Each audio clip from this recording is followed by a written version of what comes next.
বিরহের অনুলিপুরে স্বপ্নের মতোই বদলে গেল এক যুবকের জীবনের গল্প। হ্যাঁ, স্বপ্নের মতোই বদলে গেল। হ্যাঁ, অপেক্ষা।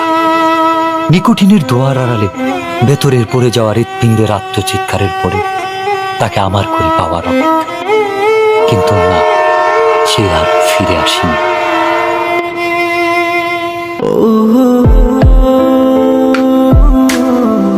তবে এসেছিল এই পাহাড়ের পাদদেশে আজ থেকে অনেক বছর আগে, সন্তের জেগেরা সীমান্তবর্তী জেলা শেরপুরের প্রত্যন্ত একটি গ্রাম।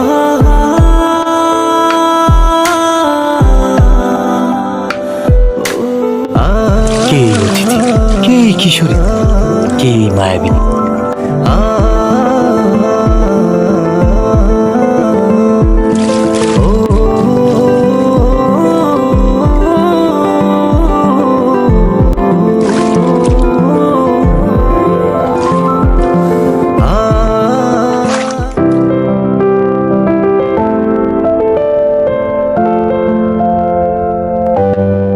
যার বিরহের অনুলিপুরে স্বপ্নের মতোই বদলে গেল এক যুবকের জীবনের গল্প।